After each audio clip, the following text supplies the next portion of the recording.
ya bokabwani ya nzoto pe ya molimo ya tata na biso mikanda mibale ebongisami yambo tokotanga mibeko zomi ya Nzambe na Exode chapitre 20 verset 1 à 17 pe na ntina na circonstance oyo to contexte tokotanga na Jean chapitre 14 verset 1 à 4 emoni biso to banda kotanga na kombo na tata mwana pe molimo santo mibeko zomi to les 10 commandements. Voici les paroles que Dieu adressa à Israël. Je suis le Seigneur ton Dieu, c'est moi qui t'ai fait sortir d'Égypte où tu étais esclave. Tu n'adoreras pas d'autre Dieu que moi. Tu ne te fabriqueras aucune idole, aucun objet qui représente ce qui est dans le ciel, sur la terre ou dans l'eau sous la terre. Tu ne t'inclineras pas devant des statues de ce genre. Tu ne les adoreras pas. En effet, je suis le Seigneur ton Dieu, un Dieu exigeant. Si quelqu'un est à tort à mon égard, j'interviens contre lui et ses descendants jusqu'à la 3e ou la 4e génération. Mais je traite avec bonté pendant 1000 générations ceux qui m'aiment et obéissent à mes commandements. Tu ne prononceras pas mon nom de manière abusive, car moi, le Seigneur ton Dieu, je tiens pour coupable celui qui agit ainsi. N'oublie jamais de me consacrer le jour du sabbat. Tu as 6 jours pour travailler et faire tout ton ouvrage. Le 7e jour, c'est le sabbat qui m'est réservé à moi, le Seigneur ton Dieu. Tu ne feras aucun travail ce jour-là, ni toi, ni tes enfants, ni tes serviteurs ou servantes, ni ton bétail, ni l'étranger qui réside chez toi. Car en 6 jours, j'ai créé le ciel, la terre, la mer et tout ce qu'ils contiennent. Puis je me suis reposé le 7e jour. C'est pourquoi moi, le Seigneur ton Dieu, j'ai béni le jour du sabbat et je veux qu'il me soit consacré. Respecte ton père et ta mère afin de jouir d'une longue vie dans le pays que moi, le Seigneur ton Dieu, je te donne.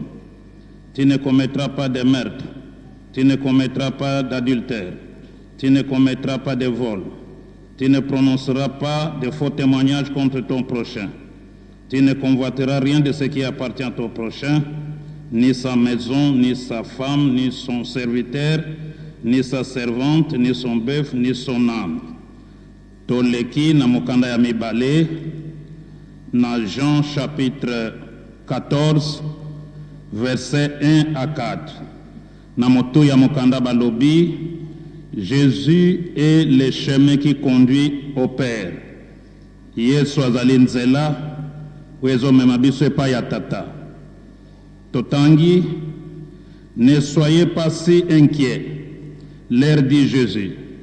Ayez confiance en Dieu et ayez aussi confiance en moi. Il y a beaucoup de place dans la maison de mon Père.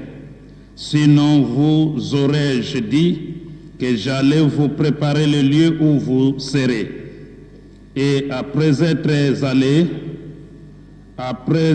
allé vous préparer une place, je reviendrai et je vous prendrai auprès de moi, afin que vous soyez aussi là où je suis. Vous connaissez le chemin qui conduit où je vais. Na kombo ya tata mwana pe molimo santo. Amen. Tobondel. Na kombo ya tata mwana pe molimo santo.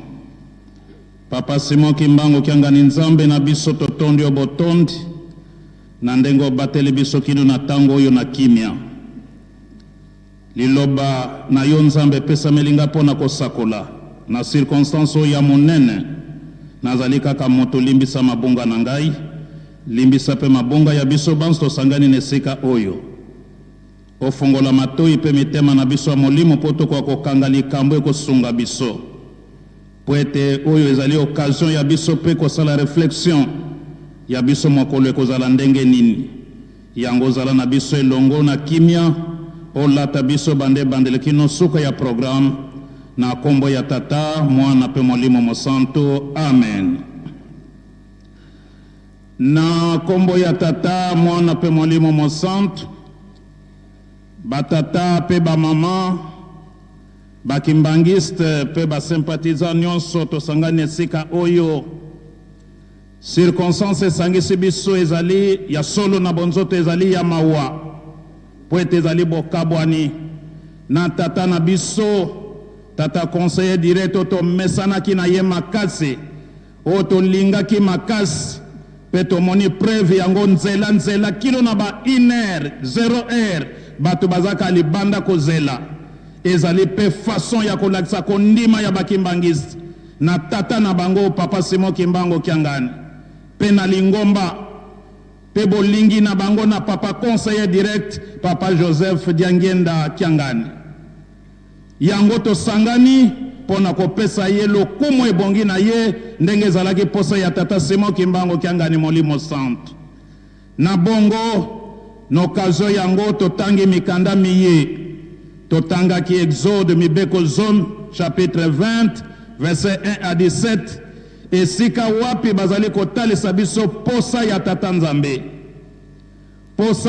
Nzambe e mibeko yango epesa makaka na bana na Nzambe po bato na bato lisanga na lisanga bazali na mibeko na bango wezali kolakisa ke azali moto alisanga boye baminganga bazali na mibeko na bango basoda bazali na mibeko na bango bandimi tozali na mibeko na biso banganga Nzambe pe bazali na mibeko na bango oyo totangi ezali mibeko ya Nzambe apesi na bana na ye na bana na Nzambe po ete biso tokwa kotosa pe kosalela yango po ete obenga mwana na Nzambe ngai na benga mwana na Nzambe esengeli na biso kotosa mibeko zomi ya Nzambe po mibeko yango ezali ya Nzambe e yango pe elakisaka ete moto azali mwana na Nzambe yango pe soki totosi te elakisaka oyo mwana ya Satana yo na nga tososola tozali bana na Nzambe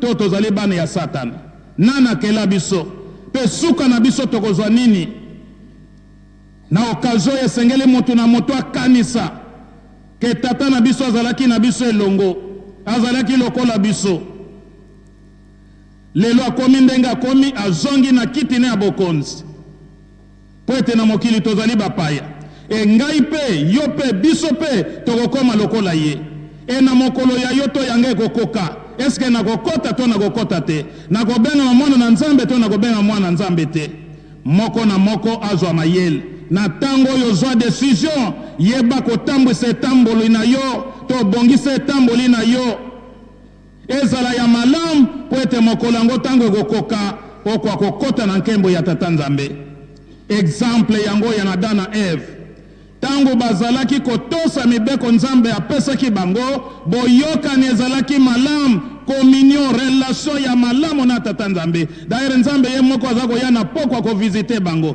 kotala bango kosolo na bango e bazalaki na vie moko eze mikakatano ezalaki te e tango baye ko buka mibeko bayokeli Satana pase ye bokabwane na Nzambe ye Nzambe bazomona lisusu te pase pe ya banda tango wana ti lelo ndenge Nzambe aloba na liwa yango e yaki na ntina na ko buka mibeko ya Dana Eve bowutaki na mabele bokozonga na mabele bokolia na mpasi omoni ba conséquence ya kozanga kotosa mibeko biso bana ya tata Simon Kimbangu Kiangani totosa na biso mibeko po ete mokolo na biso pase ezala te tokwa kosepela pe basepelisa biso ndenge basepelisa tata na biso asili kolonga ezali elonga mpo na ye mutu moko akokozala na makanisi mosusu te na pasi na motema te po ezali elonga na ye e sekre na bango na bonzambe na bango moto ayebaka te soko okoti kuna okoya kobunga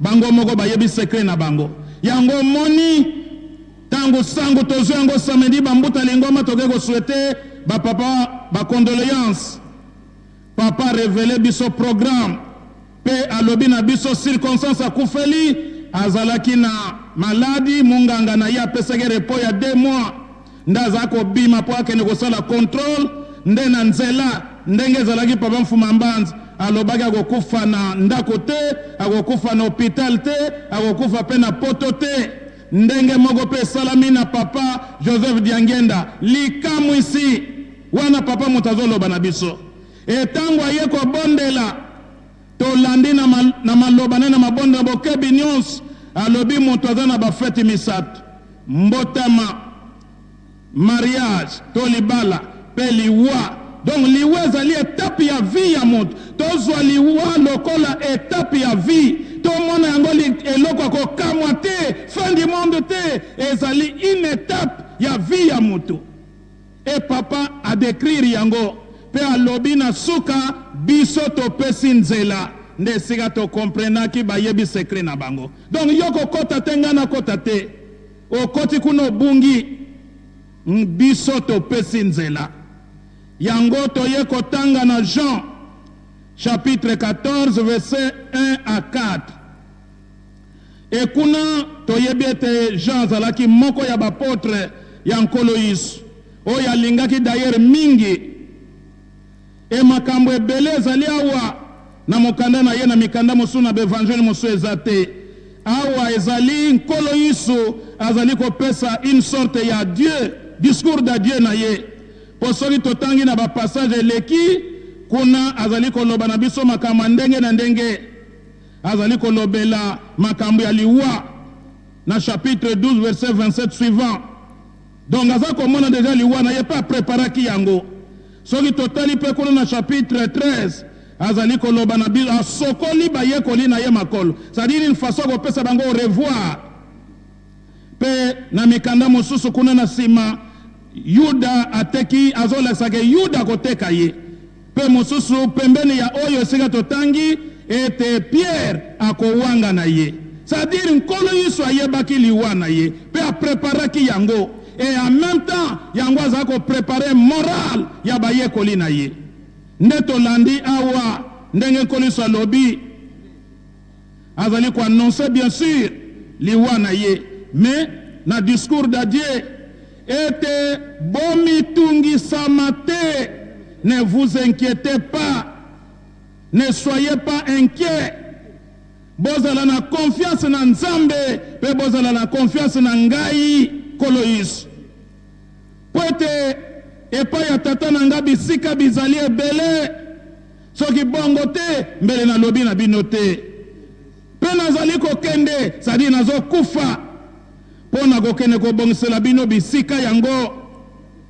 Soki tango ekoki na kobanda koya kozwa bino moko moko. Poete boya kozala esika nga nazali. Boyebi esika nzelo yo ngai nazali kokende. E bapotre na ye lokola ba Thomas, ba Philippe na ba mosusu batunaki mituna nkolo zokende wapi.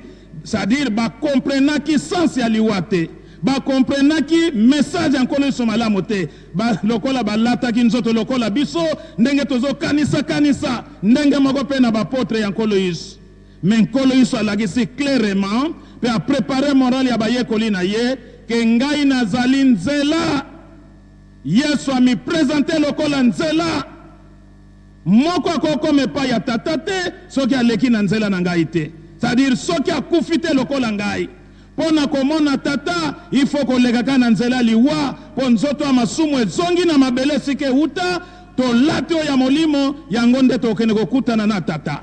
Omoni sens ya liwa po ete mbuma soki baloni ezalaka graine moko ya nguba lisango to nini, metango ava yango ebimisa ya sika pe ebele esengeli epola.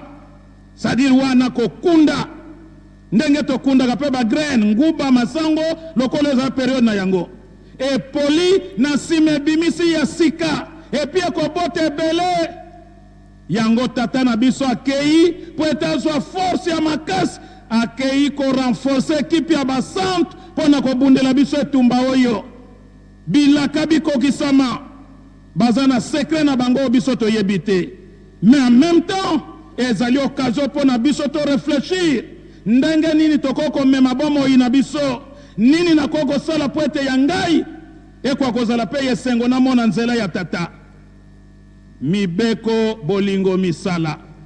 Papa conseiller direct papa Joseph Diangenda Kiangani a préparaki liwana yepa yebaki yango tolobaki na Kinshasa yebisaki ya bato ebele sima ya le 12 octobre likamba monene kokoya na Lingomba zokande liwana ye. soki topesi maloba na moto moko moko awa ba témoignage tokoyoka ngo bandoto to banini makambo yebisaki bato. Donc tomi tungisa te pona liwana ye a préparaki yango ayebaki yango etango ekoki po akende ko renforcer équipe ya basantu bakatela biso likambo.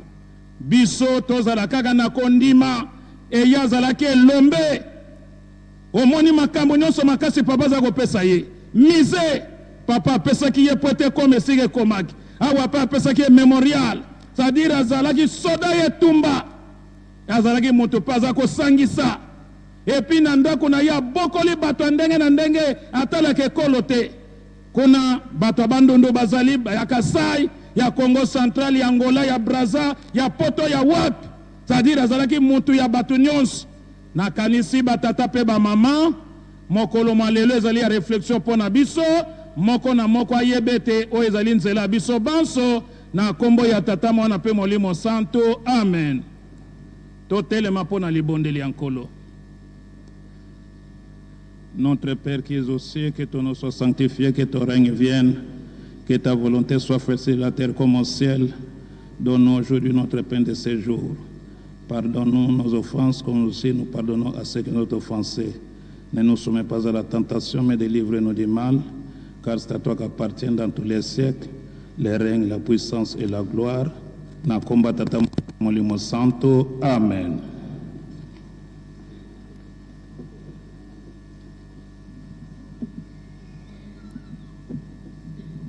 Inzila mosingira songa kwase mosaiki saluzingulwa me inzila mosi 2 3 inzila mosingira songa kwase mosaiki saluzingulwa me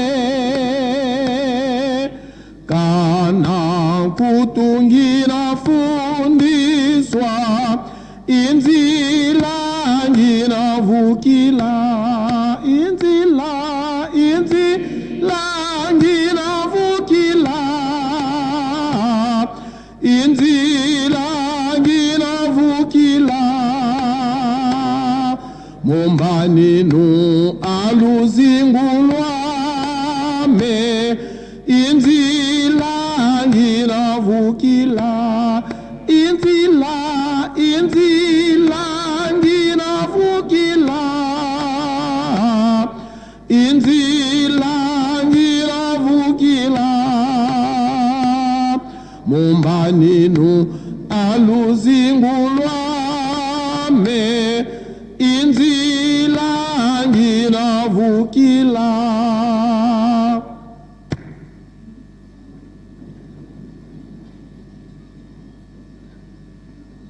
Topesi micro na modérateur.